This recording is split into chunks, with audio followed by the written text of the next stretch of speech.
being a good leader, it's like you give the person you're dancing with this illusion of freedom. Like they're in your grasp, in your control, but in their mind, they feel totally free. No, it's always We are back with another one, and today we're going to be talking about Tango Dictators. I know that's going to sound very weird, like what are you talking about? This is government or politics.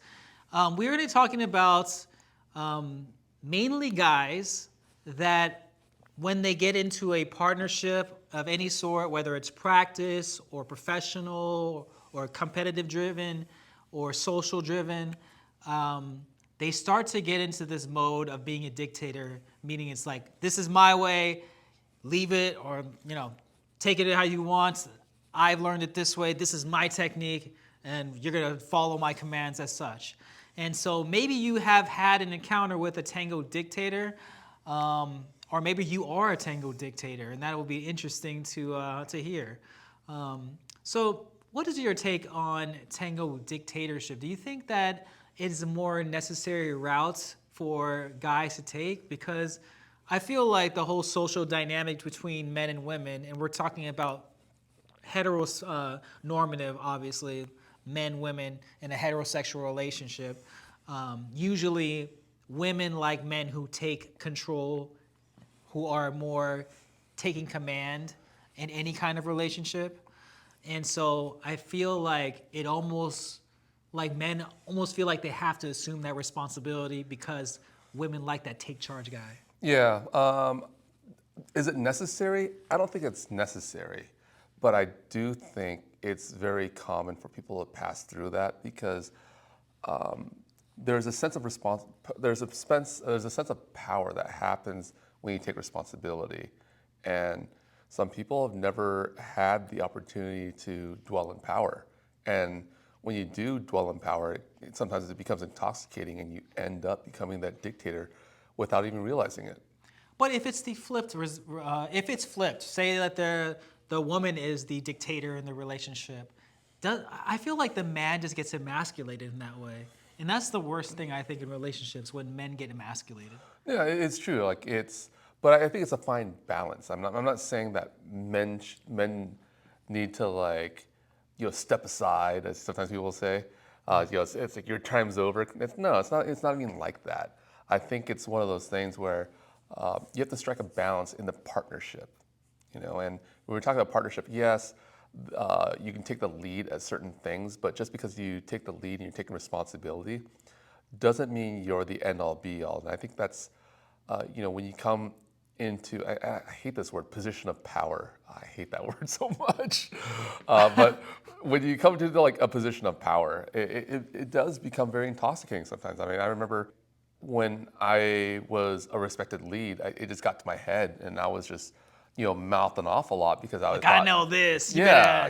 Listen to me. No, I don't know if I said listen to me, but I definitely gotten to the point where it was like telling people like, oh yeah, I'm like one of the best in LA, and I'm like, not really, but in my head I was, and because having that sense of power, having that sense of the community getting behind me, it's really easy to inflate your ego, and I would probably say I'm like one or two steps away from being that tango dictator.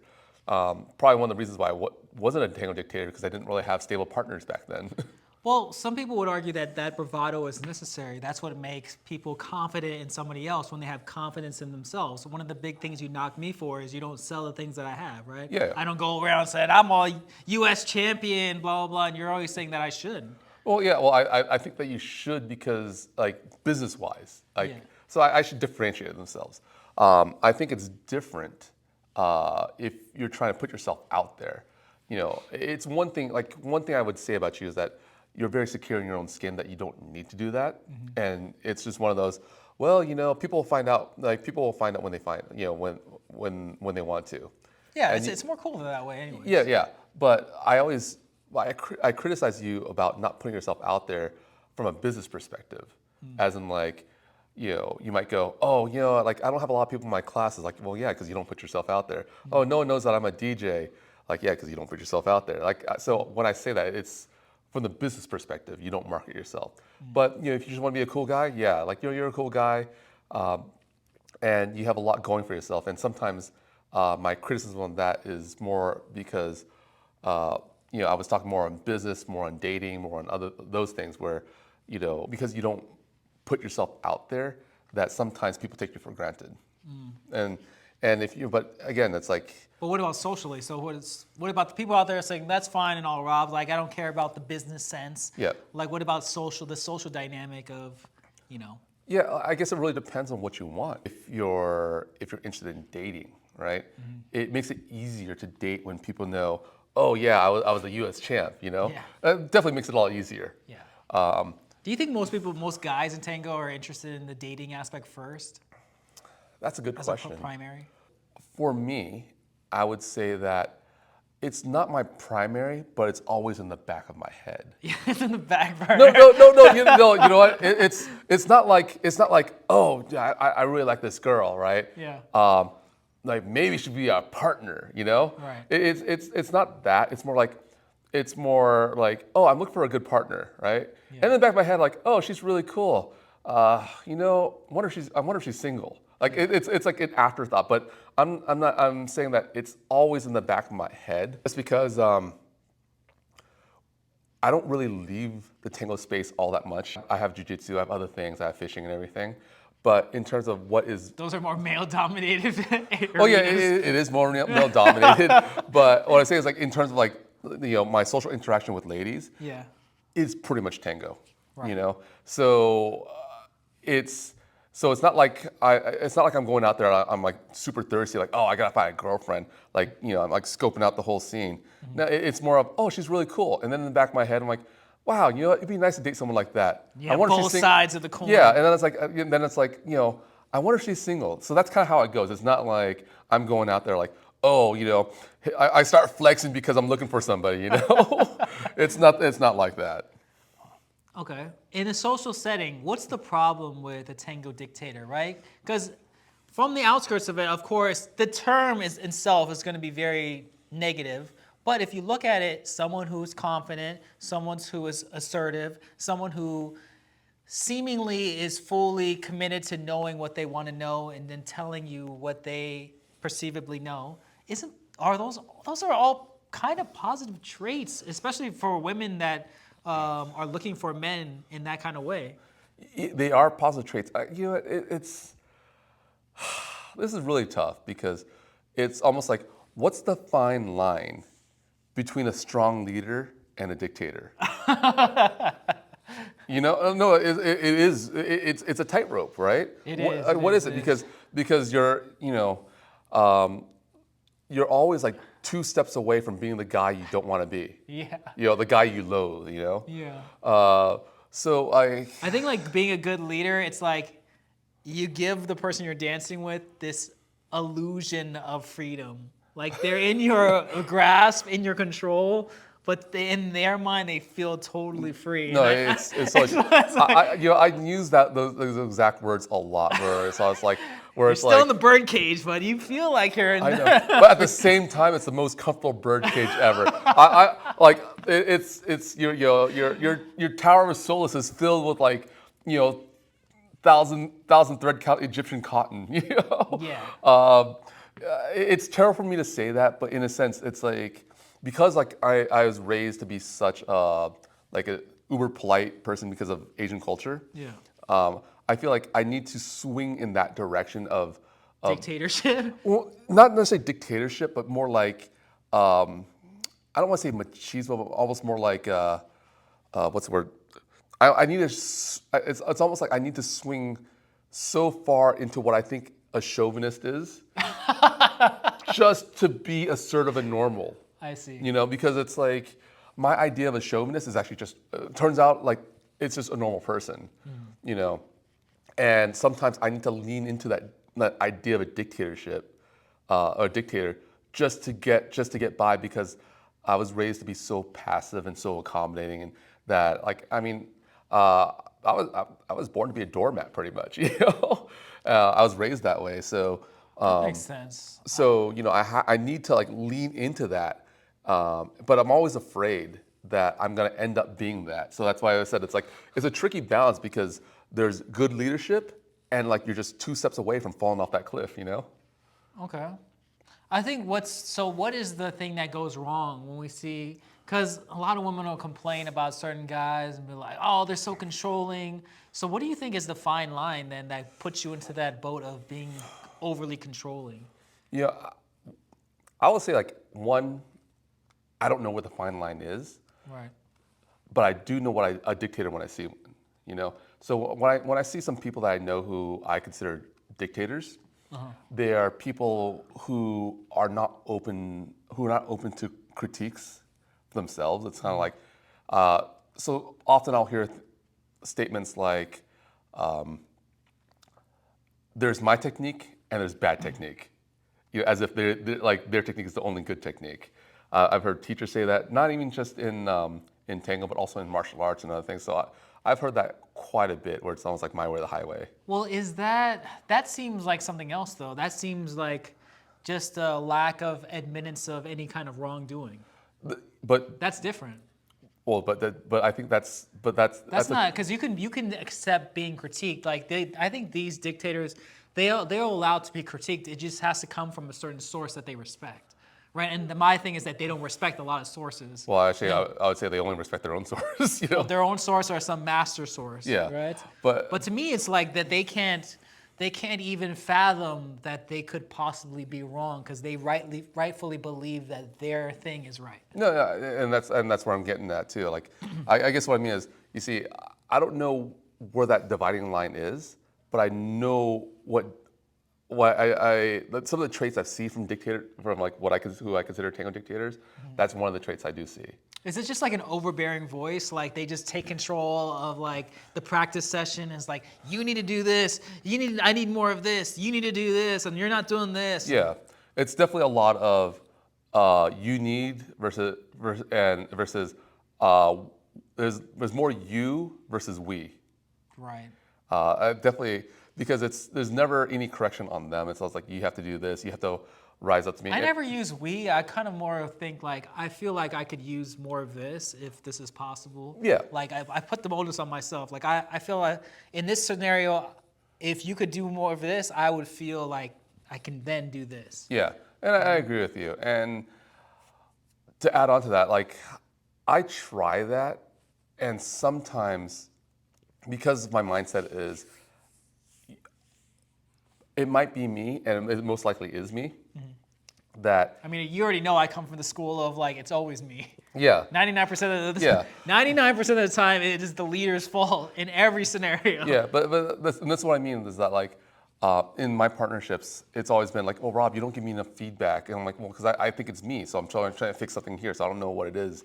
And sometimes leading to that dictatorship helps move you along. And that's kind of where I kind of have this love-hate with this, like, riding this line, you know, because I don't know, like, I seriously don't know where that line is. And I, you know, I don't think I could ever be a tango dictator. But at the same time, just because I say that doesn't mean I'm not capable of it. But then this is why people don't seek for, constructive criticism from, say, you or me, because we don't make good practice partners. I can readily admit that I'm probably not the best practice partner because I'm usually going to blame it on myself, and I'm usually going to be like, I got to do better at this. And so the other person that I'm dancing with is like, well, what do I do? Yeah. I was like, well, I got to do this first, and then let me know how this feels, and then Yeah. I'll tell you. Yeah, no. So I'm not a really good practice partner at the end of the day, because then they walk away with like, well, I didn't get any instructions. Yeah, I'm just your Crash dummy, yeah. Yeah. Whereas the dictator says, you need to do this, you're doing this wrong, you're ocho here, you don't pivot enough here, you're taking too large a step here, your axis doesn't move here. Yeah. Okay, so here's... So then there's all this stuff that they go home like, wow, I got a lot of stuff to work on. Yeah. So here's a crazy thought. Yeah. Right? What if dictators are good?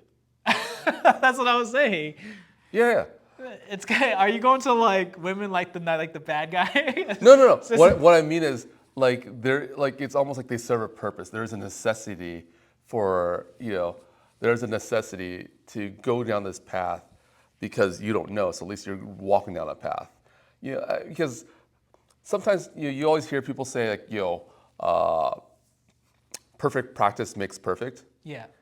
and sometimes I feel that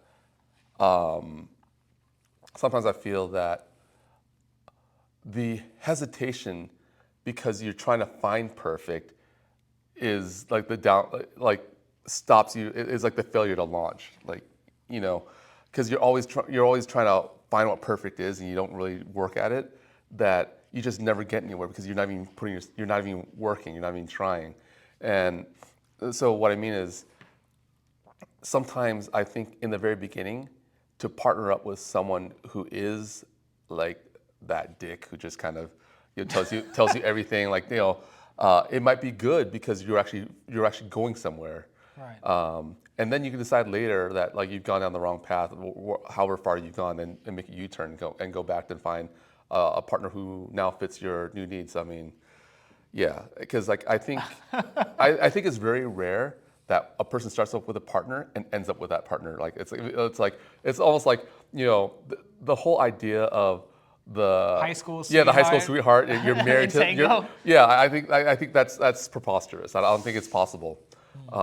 And you know, I've even though I don't like the idea of dictators, I'm starting to change my mind now because I, you know, so here's the thing. I remember I have a friend who went out and danced with this guy who I think is a dictator. You know, I think he's a total, you know, like I think he's got a chip on his shoulder. And then she's like, "Oh, but he's such a strong lead," you know, and like things are so clear with him. And I'm like, "Okay, well, you're a one-year dancer, and like, you know." And then But you'll notice that the dictators always have a Like roster of people that Yep. they can work with. yeah, and it's always a roster of one-year dancers. You know, like I think it's one of those things where like sooner or later the girls wise up and find something different. You know, That's when they come to me. I'm kidding, I'm just kidding. yeah, you know, yeah.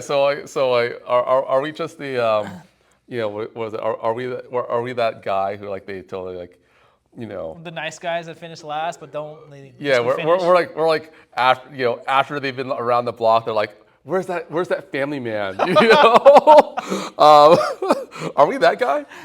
I don't know. Yeah, we got punked.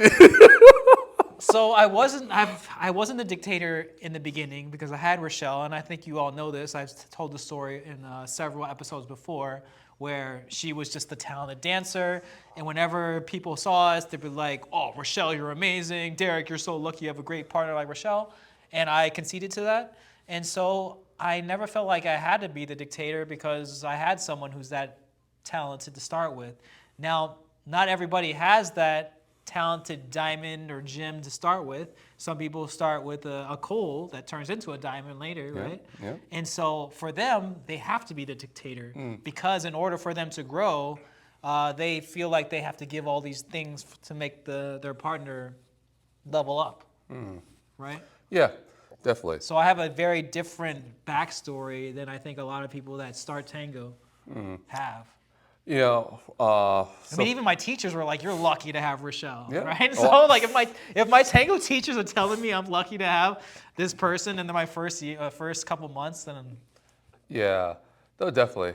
And you know, so when I first started, I really didn't have any partners. You know, I think I didn't have a partner for at least the first 3 years. I think that's common. I know. I think that's very common. I think your story is the common one. Mine's very unusual. It is. I agree with you. But I think part of the problem of, you know, when I think about it, I don't think I was ever like a dictator because I never had like a steady partner or anything. It was You had partners. I had partners, but not in the first 3 years. Really? Like I was just going to group classes all the time. I felt like you had partners. I mean, I knew you in those years. Yeah, but I didn't really have a partner. I mean, like technically my first real partner was Brenda. Okay. You know, and that was a competition partner. But it wasn't like I was taking all these workshops with her. I was just like, it was just that she wanted to compete and I wanted to compete, but the person I wanted to compete with wasn't available. Right. So she's like, "Oh, why don't you just work with me for a little bit, and then we'll talk about the year after." Yeah. So we competed 1 year, and so I mean, there was a partnership for What a about goal. Isabel? That was later, but I was already like a 4 or 5 year dancer by then. Okay. I'm talking about the first like 2-3 years. Like I didn't have anybody. I was just going through a whole bunch of group classes, and you know, in the first 3 years, I didn't really learn technique. I just learned a bunch of figures. So I think it's really easy to be a dictator then because it's like, oh, I know the figure. You go, it's we're doing the we're doing the forward side Sakata and Rosuke to this. So it's really easy to like just memorize all these patterns and so you're not following the pattern. This is Yeah. the sequence, and you're not following it. yeah. So I think in that sense, it's really easy to be a dictator in that aspect. That makes sense. I was because- never a pattern sequence junkie. Yeah, but the thing is also like I wasn't taking classes where people were teaching technique because I was doing a lot of prima longa classes, I was doing a lot of group classes, and in my journey, a lot of it was focused on vocabulary in the very beginning. So, it was like, okay, well, this is the burrito. Now we're gonna do the burrito again. We're gonna do the burrito again, and then next week, oh, we're doing colgadas, and next week we're doing ochos again. We're going. It just jumps all over the place. So it's almost like the flavor of the day in what pattern you're doing. Is there any advice for people out there that say, well, my partner, he is a dictator. Is there anything that I can do to make him be a more open-minded dictator? Yeah.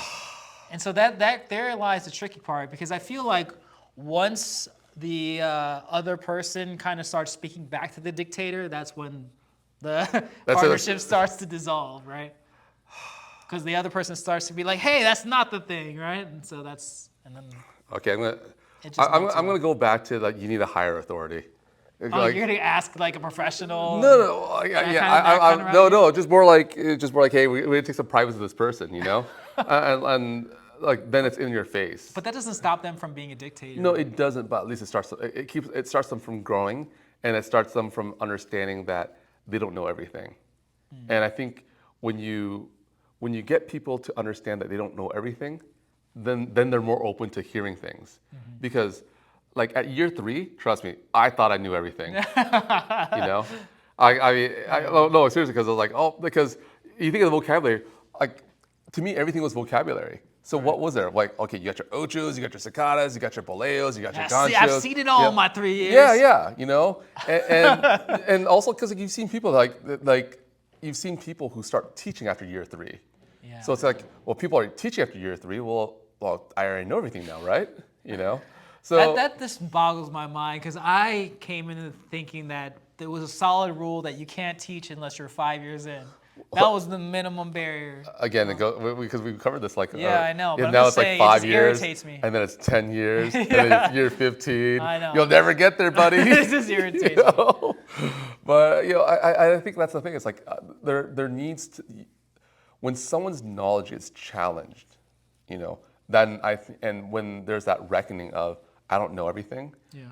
I think that's when you're more likely to listen and be open. Because embarrassing enough, I remember I was taking a class with Renata, and we were going to a Virginia Pandolfi class, and we were running late. I'm like, don't worry, she's just doing fundamentals. And Renata got pissed off at me. I want those fundamentals. And like I thought I was too good for fundamentals. And of course I was like, it's just Virginia Pandolfi, whatever. No, so like I mean, that's how conceited I was, And I admit it now, I mean that's just part of who I was back then. Because again, going back to I knew all the vocabulary, I knew all these things, so. But I don't think a dictator is really going to admit that they're wrong. No. Honestly, that's a very hard thing. Even shown in front of an instructor, I think the pride is still there. Because I think someone becomes a dictator because they have this sense of pride that they feel like they have to uphold all the time. Yeah. No, right? yeah, here, like the vanity, I get that. Yeah. But what I mean is, see, there's I'm wrong versus there's more that I need to learn, Well, of course, they're always going to say there's more I need to learn, but this is more. There's way more than you need to learn. Right? There lies the dictatorship. Okay, but at least it's a start. Like it's a start. Because I'm comparing myself to my year 3. My year 3 was I'm just polishing. I know everything, but I'm just polishing to get better. That's because I'm taking classes to get more experience. Yeah. Like I know everything. I just need more experience. So I'm coming from that mentality, and I think a lot of people who fall into that dictatorship role might have found themselves on that path, and they think they know everything. And when they start realizing that you look like crap. And I think that's another thing. I think the teachers kind of put people in on this path unknowingly, you know? Look. The look is ultimate. Huh?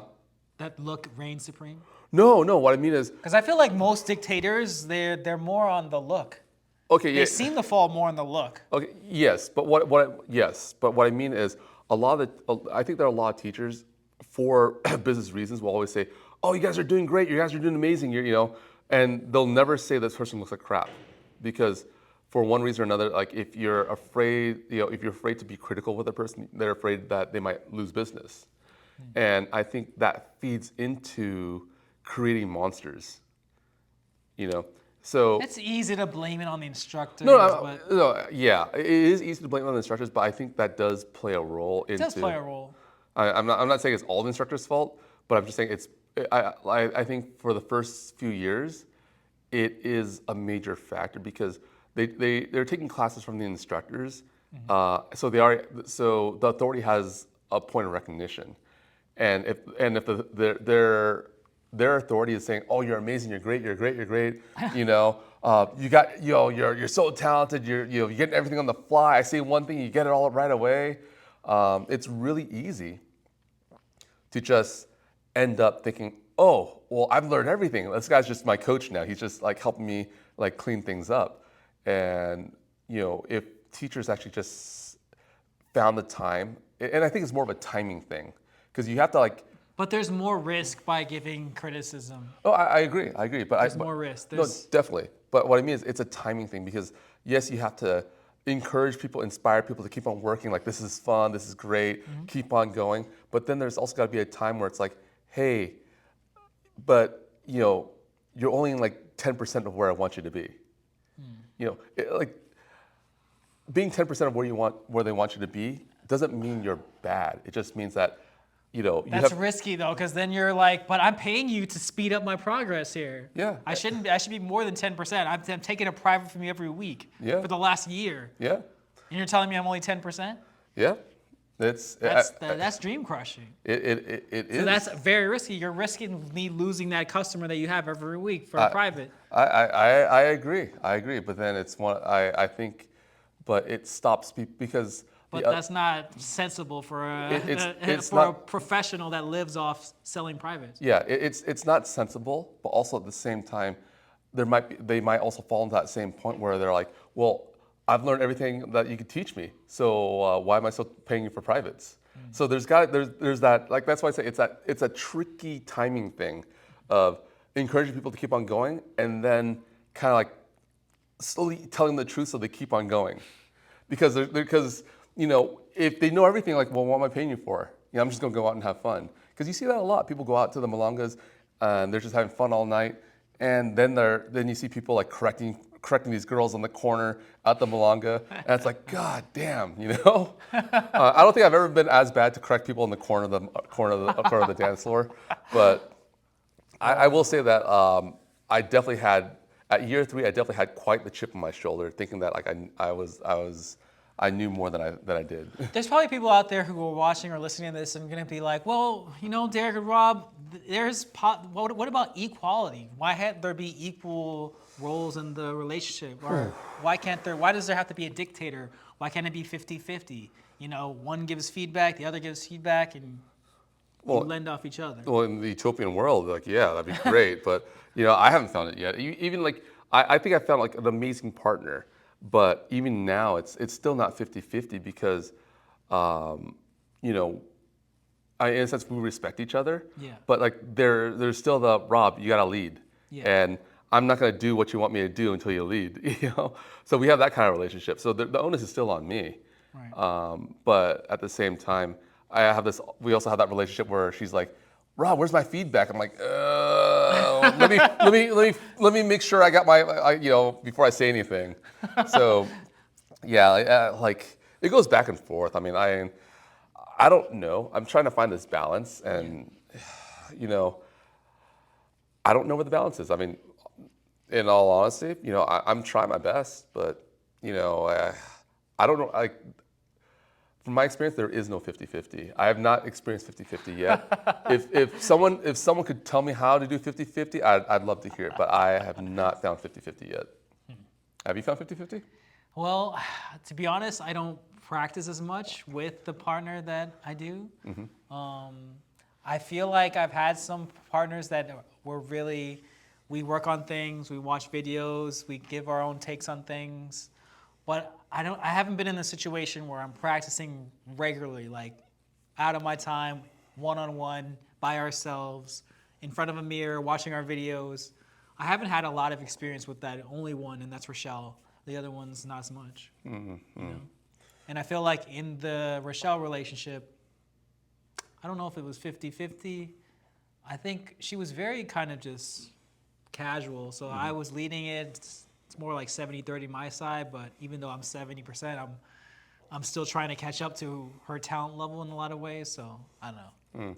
Have you ever like bumped into someone like a follow that was more the dictator? Yeah. Yeah. How do you deal with that? I think it's interesting because they'll tell me like, oh, you know, so and so feels like this, and this is what they do, and I dance with this person, and it's interesting. I try it, and like, how about this? Does this feel right? How about? Man, like I ran into a dictator once, and I had to actually sit her down. What? No, because like she would like I remember she would just tell like, I need you to do this, I need you to do that, and at the end of the day I'm like going, dude, you've only been dancing for a year, and I've been dancing for like 14 years. Like, you know, I'm entertaining you because you might be right. Yeah. But also at the same time, you can't just tell me. You just can't tell me like, I need more passion. Like what? Like, you know, what does that mean? Like, you know, so you can't. It's just like we were just not on the same wavelength. And Honestly, I do the thing that Johnny taught me, which is I'll give them several options. All right. Well, here's A. Yeah. Here's A, and then here's B, and then here's C or whatever, and then I'll try it again. Like, well, this one was. I'll try this. How about this one? And then I won't tell them which one it was, and I make them guess. Was that A? No, that was B. You know. And oh, dude. Sometimes I think that really works well. It does. You know? It does. But A, B. But sometimes I feel like it's almost on the lines of gaslighting. Gaslighting? Because it's like, you know, it's almost like you're playing with people's minds sometimes. Like it's like no, because you don't want to tell them what you're doing. Because then they're gonna have some response to the method that you're trying. Yeah, I agree. But what I'm saying is like that methodology could be so bad in the hands of a dictator. You know, like it's just like get, you know, it's like, you know, like what do you mean? You should know that's B. You know, like. You know, that's why you should be so obvious it's B. Yeah, I know. Oh my God, that's you know. So that's. I mean, I don't get it. I use that technique also, but I also see that it's like it could be such a bad thing in the wrong hands. You know, or like, you know. I mean, like anyone out there, like have you had that experience where you feel like you're being gaslit? And I'd like to hear like what is that and how you dealt with that because. With my dictator partner for a short stint, I felt like I was being gaslit all the time. Like how though? I don't because understand. I would do the same thing, like right, because the way I work is I'm not analytical at all. I'm, you know, maybe I'm analytical when I leave practice and I'm sleeping and like things go to my, you know.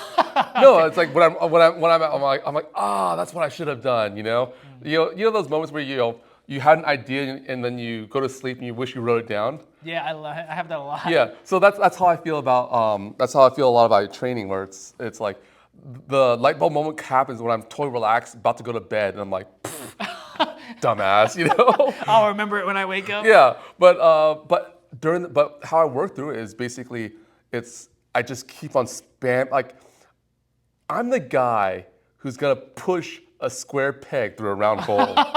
You know, I'm a brute force guy. You know, like you're gonna keep punching that rock. Yeah, it's gonna come through. Your hands are bleeding, and your knuckles are broken. You know, I'm still gonna punch that rock. You know, I'm self-aware. I'm sorry, but that's how I am. You know, I'm gonna do it, and like every single time, it's just gonna get a little bit better until I make that breakthrough, right? Yeah. And then when I'm too tired, I'm gonna go home, and I'm like, oh, I should have just done that. You know, but But what I'm getting at is that, so sometimes I'll just do the same thing because I'm like, this got to be it, right? Just got to be it, right? And then sometimes, like, You know and the definition of insanity. yeah, I know.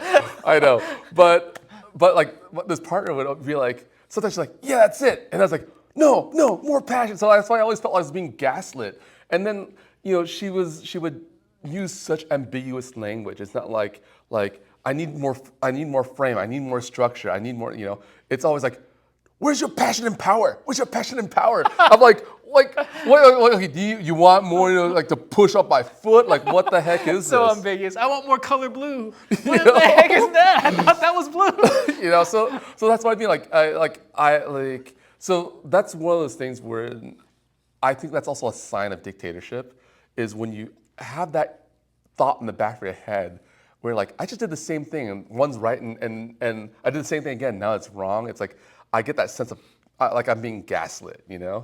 So You can't do anything right. no, and basically, I had to sit this girl down and it's like, look, I'm entertaining you because you think you know what you're doing, and I had to practically just put the rules down. Like, look, I've got 12 plus years on you. Are you played the year card? I got more years in Tango dude, than this girl was only 1 year in. I mean, you were in your Tango diapers. You really played that. I played that. Well, dude, with this girl, I had to play that card because I was just like, because it wasn't going anywhere, and it's just like, look, like I'm doing what you're asking me to do, right? But like, at least try to respect me for the amount of experience I have, because like, you just walk in here, waltzing, and you think you know everything, and like it got so bad at one time, like she went off on me in class, and like to the point the teacher's like, "Hey, you don't do that here." Well, if there's no other, if we took the metric of years out of it, what else is there that say like I have more than this over you, so you should listen to me? If it's not years, if years aren't validated. Right. If who cares about years? Because maybe your 1 year is, whatever. Yeah, because we always said like 1 year in BA is like way more than. I get you there, but like. So what's the other qualifier? That's a good question. I don't know. I mean, for me, it's a measure of confidence. I would actually say. Like, I hate to say it. Confidence? No, but a two-week dancer could be confident. I know, but like. I came from ballet, and I'm ballroom trained. Oh my God, I've heard that so much. Like, I want to avoid ballet dancers just because it's just like, it reminds me of remember like where she's just like I'm a certified yoga instructor. I know what I'm like. Oh, just.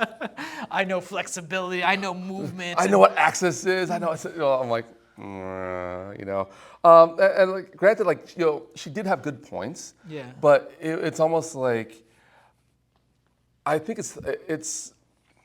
There's people who are confident and insecure at the same time. Like they front confidence. Yeah. Like I would say that at year 3, I was fronting confidence. Sure. Because if you just threw a question back at me, I won't be able to answer it. Yeah, explain it. Yeah, like if you just test me, just like, but the things like a lot of times these dictators, they don't get tested, they don't get questioned. There's no pushback, and I think that's a sign of your stuff.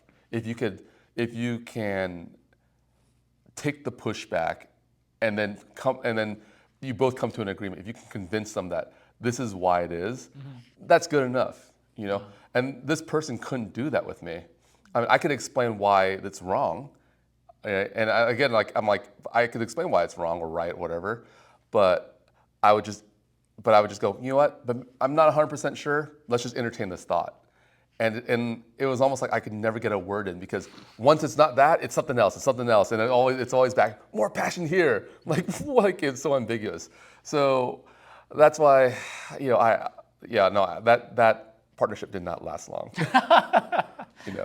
So that's how I dealt with it. And unfortunately, I had to pull the years card. But I think I was in the right on that one because when I looked at it, it was more of I was able to explain things. I was able to just kind of say, hey, we're gonna slow down for a bit, and look, we're gonna do this right. And I think she had this idea that she could just bark the order and I could just make that change like right away. And I'm like, I don't work that way, It takes me like 5 tries and my head on the pillow and that light bulb moment to happen.